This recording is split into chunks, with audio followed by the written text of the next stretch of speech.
Los fantasmas de la fábrica textiles de la Gualilagua. La fábrica textiles de la Gualilagua se alzaba como un monstruo dormido en medio del valle, oxidado y cubierto de musgo, como si la selva misma tratara de devorar sus muros de ladrillo rojo. Desde que cerró sus puertas en 1983, tras el incendio que costó la vida a 27 obreros, nadie se atrevía a cruzar sus portones herrumbrosos. Los lugareños murmuraban historias de lamentos nocturnos, de sombras que cruzaban los ventanales rotos, de una sirena de emergencia que aún sonaba en las madrugadas, a pesar de no tener electricidad. Aún así, la fábrica era irresistible para los curiosos y los desquiciados. Y esa noche, 3 estudiantes de antropología, Victoria, Pablo y Andrés, decidieron entrar para documentar las leyendas del lugar. Lo que encontraron fue mucho más que una historia. El silbido de las máquinas. El portón crujió como si se quejara al abrirse.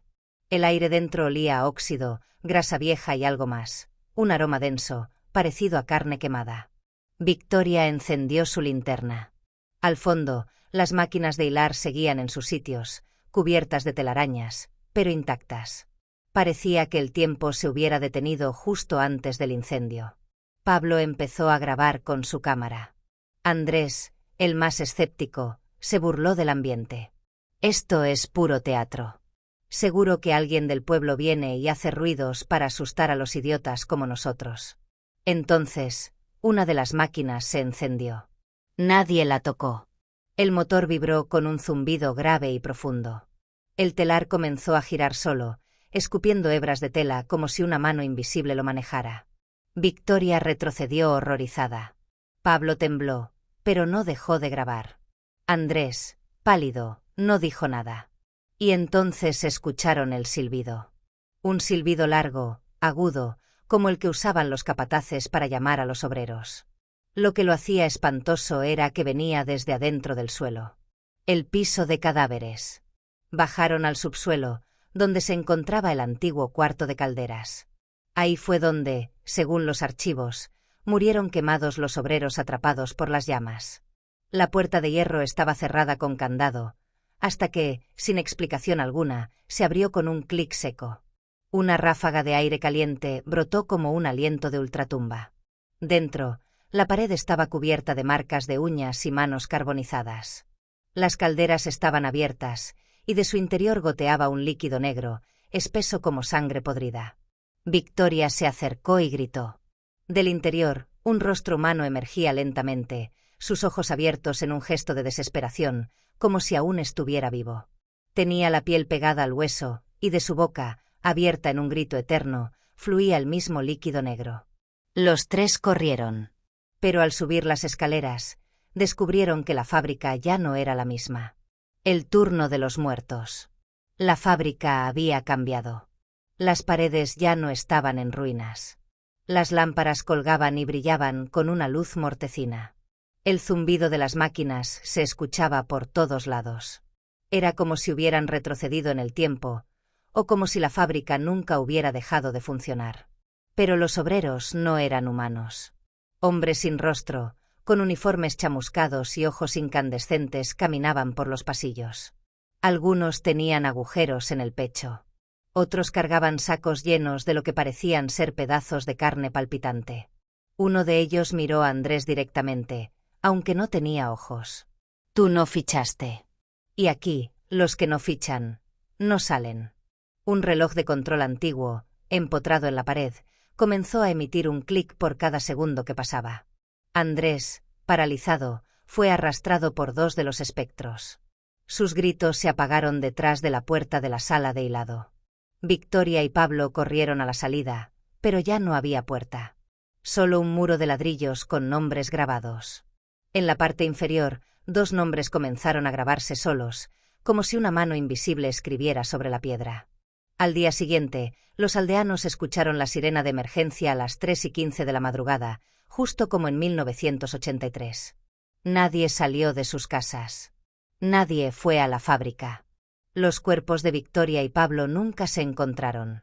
Pero días después, alguien rompió una de las ventanas para espiar dentro.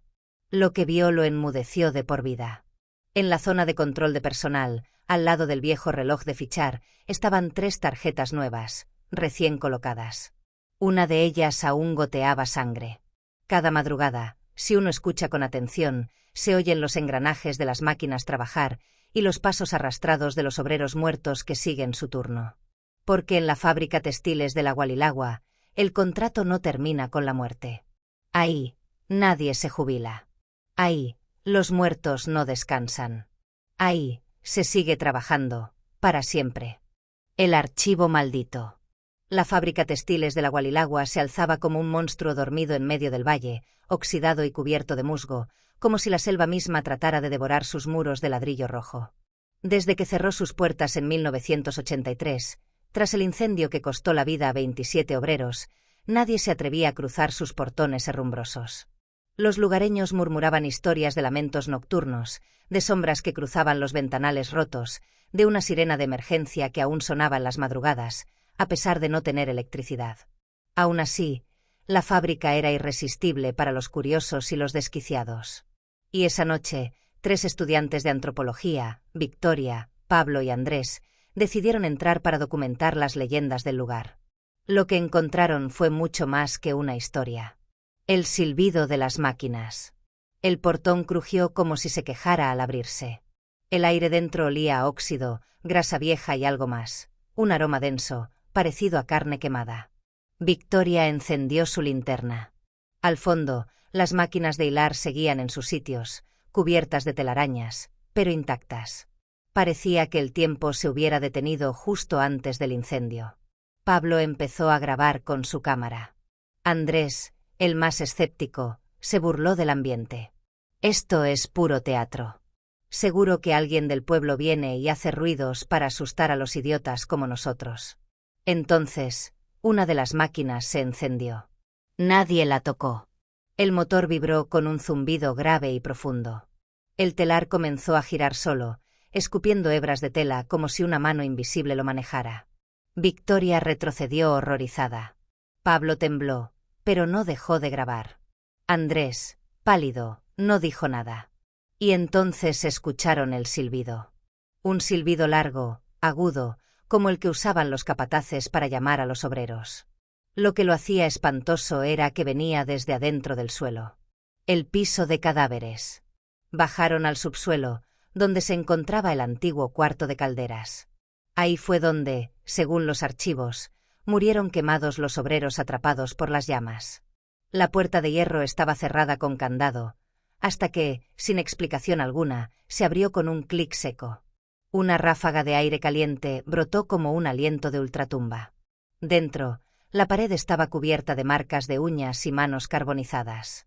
Las calderas estaban abiertas, y de su interior goteaba un líquido negro, espeso como sangre podrida. Victoria se acercó y gritó. Del interior, un rostro humano emergía lentamente, sus ojos abiertos en un gesto de desesperación, como si aún estuviera vivo. Tenía la piel pegada al hueso, y de su boca, abierta en un grito eterno, fluía el mismo líquido negro. Los 3 corrieron. Pero al subir las escaleras, descubrieron que la fábrica ya no era la misma. El turno de los muertos. La fábrica había cambiado.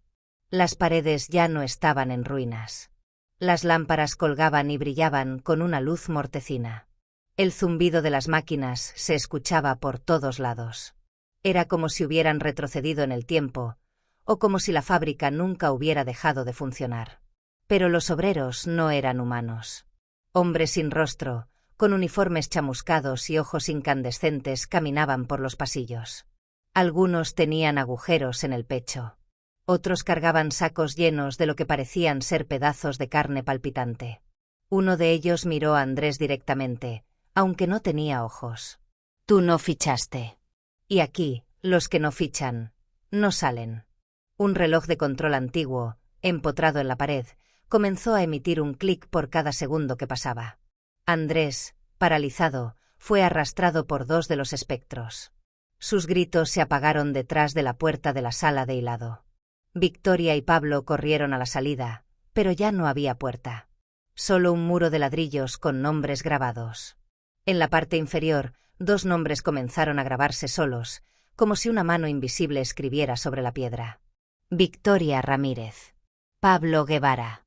Registro de asistencia. Al día siguiente, los aldeanos escucharon la sirena de emergencia a las 3:15 de la madrugada, justo como en 1983. Nadie salió de sus casas. Nadie fue a la fábrica. Los cuerpos de Victoria y Pablo nunca se encontraron. Pero días después, alguien rompió una de las ventanas para espiar dentro. Lo que vio lo enmudeció de por vida. En la zona de control de personal, al lado del viejo reloj de fichar, estaban 3 tarjetas nuevas, recién colocadas. Una de ellas aún goteaba sangre. Cada madrugada, si uno escucha con atención, se oyen los engranajes de las máquinas trabajar y los pasos arrastrados de los obreros muertos que siguen su turno.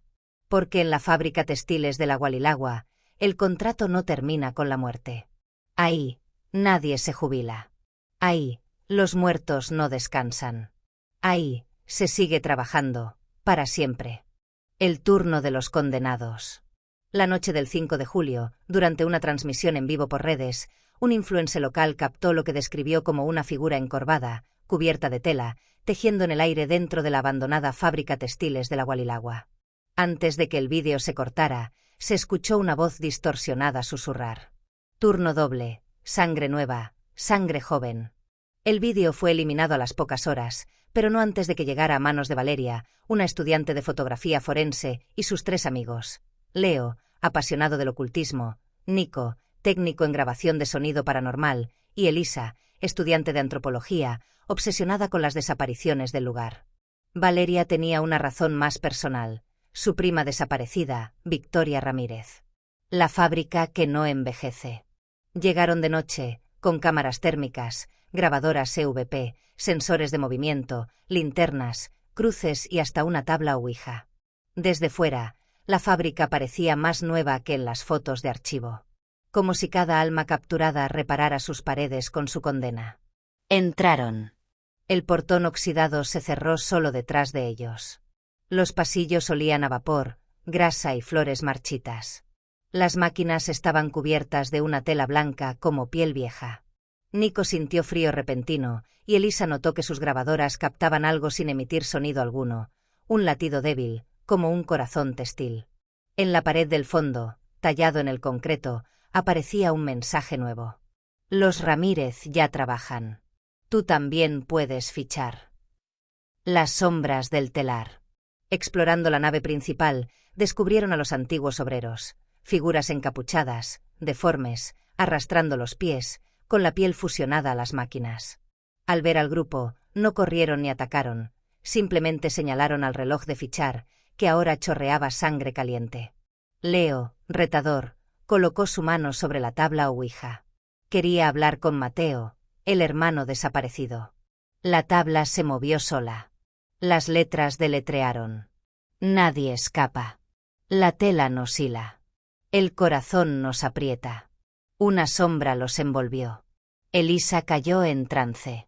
Cuando la despertaron, sus ojos estaban completamente negros. Ya fiché. Ahora trabajo con ellos. Y sin previo aviso, se lanzó a las máquinas, donde una de ellas la absorbió entre sus engranajes chirriantes, dejando solo su collar y un trozo de cuero cabelludo. La máquina del corazón. Leo, Valeria y Nico descendieron al subsuelo.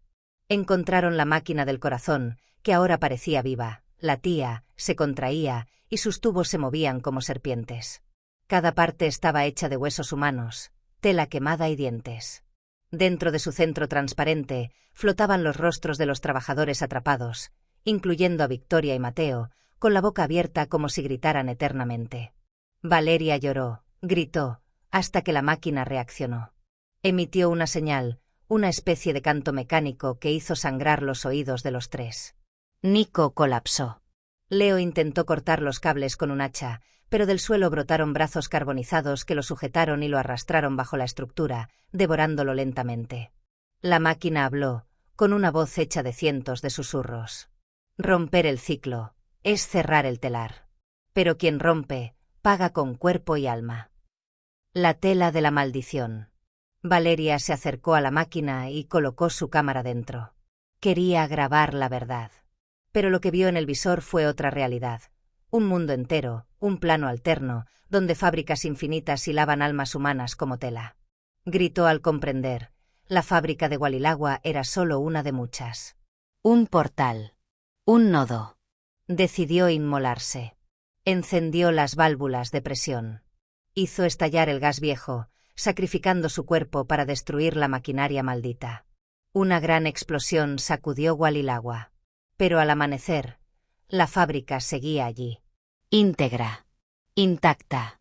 Y al revisar el reloj de fichar, había una nueva tarjeta colgando. Valeria Ramírez activa. El turno nunca termina. Ahora, cada generación pierde a alguien dentro de la fábrica. Siempre hay un curioso, un desesperado, un amante de lo oculto. Porque en Walilagua, la fábrica sigue creciendo, y los fantasmas ya no esperan que entres. Ellos salen a buscarte. Hola. Antes de que sigas disfrutando de este contenido, tengo algo importante que decirte. ¿Ya eres parte de nuestra comunidad? Si no lo eres, este es el momento perfecto para unirte. Al suscribirte, te aseguras de no perderte ningún vídeo nuevo. Accedes a contenido exclusivo y sorpresas especiales. Dale al botón de suscribirse y activa la campanita para ser el primero en ver nuestras novedades. Y ya que estamos, ¿qué opinas de este vídeo hasta ahora? Déjame un comentario, me encantaría saber lo que piensas. Tu apoyo marca la diferencia. Gracias por estar aquí. Ahora, volvamos al vídeo. El informe sellado. La fábrica Textiles de la Walilagua fue clasificada como zona de convergencia dimensional clase roja por el Instituto Internacional de Fenómenos Paranormales y Dimensionales, IFP, tras el hallazgo de un vídeo recuperado parcialmente en el que se veía a Valeria Ramírez gritando en medio de un telar viviente, antes de ser absorbida por una grieta de luz púrpura. Las señales electromagnéticas en la zona son anómalas. Las brújulas giran en círculos. Los relojes marcan siempre las 3:15 de la madrugada. Y las grabadoras solo captan los llantos de niños y el ruido de tela rasgándose. El gobierno clausuró el lugar. Pero la fábrica seguía trabajando. El equipo Omega. El instituto envió al equipo Omega, una unidad compuesta por exorcistas entrenados en conflictos interdimensionales y científicos de lo oculto. Sus miembros. Padre Domenico, exorcista vaticano, expulsado por sus métodos extremos. Doctora Iraida Velasco, física cuántica especialista en dimensiones colapsadas. Doctor Marlon Escudero, parapsicólogo y especialista en invocaciones selladas. Teniente Saúl Reyes, comandante táctico con experiencia en portales. Unidad Omega 7, androide medium vinculado con planos espirituales. La misión era simple: cerrar el corazón de la fábrica y sellar la dimensión telar para siempre. Lo que no sabían es que la fábrica ya no estaba completamente en este mundo. El umbral del telar. Al ingresar, todo parecía estático, hasta que los relojes comenzaron a derretirse. El pasillo se estiraba como si respirara. El oxígeno era denso, como si entraran en los pulmones de una bestia. Iraida detectó rupturas cuánticas en las paredes. Escudero notó símbolos cabalísticos fusionados con runas que no pertenecían a ninguna cultura terrestre. Domenico comenzó a rezar, y fue interrumpido por un coro de voces invertidas que recitaban el Padre Nuestro al revés. Reyes disparó a una sombra, y la bala salió flotando del techo, envuelta en tela roja, como si la dimensión hubiera doblado las leyes físicas. Unidad Omega 7 se conectó al núcleo de la fábrica. Su procesador colapsó. Antes de autodestruirse, pronunció: «Esta no es una máquina, es un ser. Un dios olvidado, de hilos y piel». Las entidades del telar. La fábrica se desdobló. Ahora estaban dentro del plano telar, una dimensión macabra donde las leyes del tiempo se rompen y cada hilo del telar es una vida perdida. Allí habitan los hilanderos del dolor, entidades sin rostro que cosen almas humanas como muñecos torcidos. Uno de ellos portaba los rostros de Victoria, Mateo, Elisa y Valeria, todos fusionados a su espalda. Escudero intentó exorcizar la sala con sal negra y letanías antiguas, pero fue rodeado por espectros con agujas por dedos. Lo cosieron vivo a una bobina giratoria hasta que su voz se volvió hilo. Domenico invocó un sello final, un círculo de fuego bendito, que logró abrir un portal de regreso. Solo Reyes e Iraida cruzaron, pero no salieron en el mundo que conocían. El mundo hilado. Emergieron en una ciudad vacía. El cielo estaba cubierto por tela gris. No había viento. Las ventanas estaban cosidas. Y en cada esquina, torres de hilo conectaban a los edificios como venas. Walilagua ya no era Ecuador. Era una réplica macabra hilada por la dimensión telar, un capullo creciendo. Iraida se volvió hacia Reyes. No salimos, nos absorbió. Esto es una copia. Estamos dentro de la fábrica aún. El reloj de una iglesia sonó. 3:15 de la madrugada. Y en la torre más alta, la máquina del corazón latía con fuerza, alimentada por nuevos hilos. Informe Omega 0004. Inconcluso. No hemos logrado cerrar el portal. La fábrica ha invadido múltiples planos. Cada alma atrapada en ella refuerza su expansión. El dios del telar ha despertado. El próximo objetivo, las ciudades vivas. Última grabación de la doctora Iraida Velasco. El despertar del telar. La dimensión telar se expandió como una peste invisible. Ya no solo Walilagua era un cascarón vacío. Quito, Guayaquil, Bogotá, Lima, Buenos Aires, empezaron a presentar fallas en la realidad. Las telas de los hospitales se movían solas.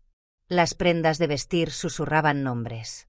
Las agujas saltaban de las máquinas de coser y clavaban sus filos en los cuellos de sus usuarios. Los espejos mostraban fábricas retorcidas. Los niños soñaban con engranajes y ojos tejidos. Y a las 3:15 de la madrugada, en cada ciudad, se escuchaba la misma sirena. La señal del dios telar. El consejo del último hilo. El Vaticano, la ONU oculta y las tribus ancestrales que habían combatido horrores interdimensionales se reunieron en secreto. Todos hablaban del mismo nombre que ahora aparecía grabado en sus pieles como cicatrices. Volucris telar.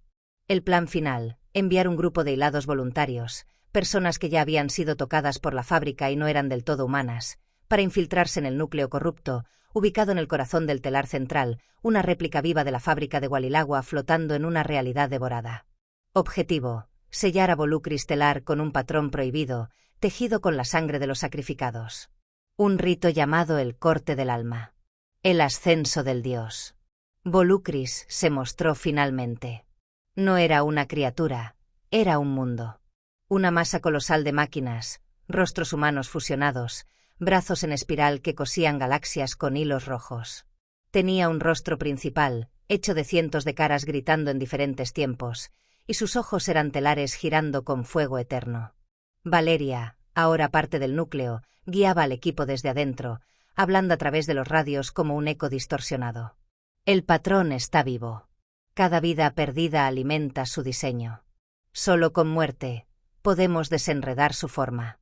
La doctora Iraida, aún viva dentro del plano telar, comenzó el rito, tejiendo con sus venas abiertas las letras del patrón del corte. Pero Volucris lo sabía.